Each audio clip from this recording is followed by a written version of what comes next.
वही होता है जो नियति में तय होता है। जी हाँ दोस्तों, कुछ लोग इसको स्वीकार कर लेते हैं लेकिन कुछ लोग इस पर सवाल खड़े कर देते हैं। सबका अपना अपना नज़रिया है, सब अपने लेवल पर अच्छे हैं, लेकिन वो कहते हैं कि भाई कितनी दावे से आप कह सकते हो कि सब कुछ नियति से हो रहा है, सब कुछ विधि के विधान से हो रहा है। देखिए, इसके लिए जब तक समझ में नहीं आता तब तक व्यक्ति खुद इस सिचुएशन पर नहीं पहुंचता।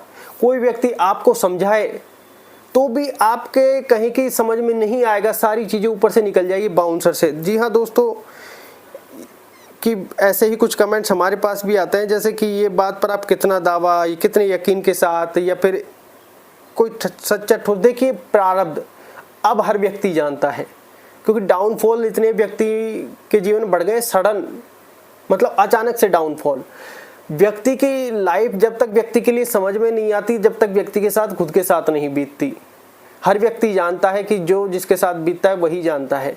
अब यहाँ पर बात आती है कि इसके पीछे क्या है। जब आप प्रारब्ध के बारे में जान गए हैं या फिर आपके जीवन में बड़ा डाउनफॉल आ गया, अब आप अपनी खुद की लाइफ देखिए, किसी और से जरूरत ही नहीं है सवाल पूछने की, कोई एक्सप्लेन ही नहीं कर सकता। आप खुद की अपनी यात्रा, अपनी जर्नी देखिए कि क्या ऐसा नहीं है। क्योंकि अब इसके पीछे आखिर क्या है। देखिए, अभी जैसे 2024 है, मतलब माफ कीजिएगा 2025 है, 2024 तक हम खुद नहीं जानते थे प्रारब्ध के बारे में। वो कहते हैं ना, एक बड़ा डाउनफॉल, मेजर डाउनफॉल या कोई ऐसी चीज आपको सब कुछ एक डायरेक्शन चेंज कर देती है आपका।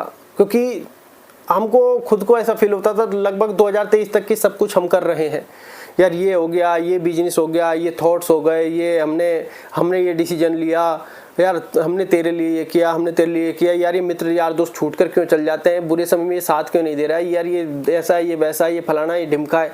मतलब सारे एक्सप्लेनेशन खुद ही कर लेते थे, और ये मतलब सब कुछ ऐसा लगता था कि व्यक्ति कर रहा है। लेकिन वो कहते थे कि यार कुछ ना कुछ मन में जरूर ऐसा रह जाता कि यार ये व्यक्ति खराब है या समय के अनुरूप ये चीजें बदल जाते हैं। तो ऐसा सवाल हमेशा मेरे मन में रहता था, या ऐसा सवाल हमेशा हमारे मन में रहता है, सबके मन में रहता होगा कि ये समय के अनुरूप है या फिर व्यक्ति खराब है।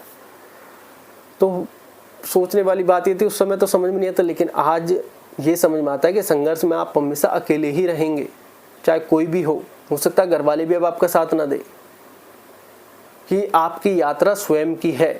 आप अकेले आए हो इस संसार में, आपको जो यहाँ पे मिले ये रिश्ते, ये नाते, ये सब आपके भाग्य प्रारब्ध से ही जुड़े हुए हैं।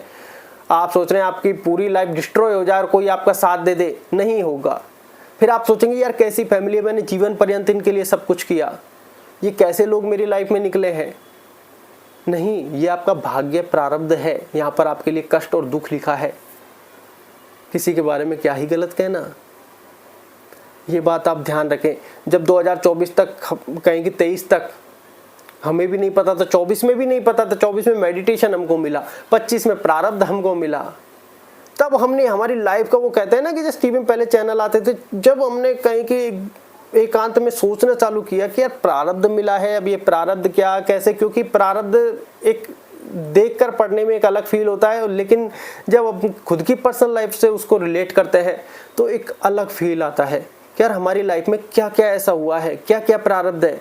तब ऐसा हुआ कि अरे यार ये सब कुछ ही प्रारब्ध चल रहा है। ऐसी फीलिंग्स आई कि एक व्यक्ति कहे कि जैसे मान लो एक रास्ते पर दो व्यक्ति चल रहे हैं, जो मेरे साथ जीवन में हुआ, उसमें से एक छोटा सा उदाहरण दे देता हूँ, बाकी मैंने बहुत सारे उदाहरण अपनी वीडियोज में ऑलमोस्ट दे रखे हैं। जितनी भी स्टोरी है सब ओरिजिनल है, नॉट बी फेक, कोई फेक ही नहीं है उसमें। हाँ, एग्जाम्पल्स अलग अलग हो सकते हैं, चाहे मेरा हो, मित्र का हो, या फिर किसी XYZ का, मतलब उसमें कुछ भी फेक नहीं है, हर चीज स्टोरी से माध्यम से है। क्यों? क्योंकि हमने लोगों की पर्सनल चीज पर फोकस किया कि यार ये व्यक्ति ऐसा कर रहा है तो क्यों कर रहा है, यार किसी के साथ ऐसा है तो ये क्यों है। फिर और लोगों से ओपिनियंस लिए कि आखिर यार माजरा चल क्या रहा है,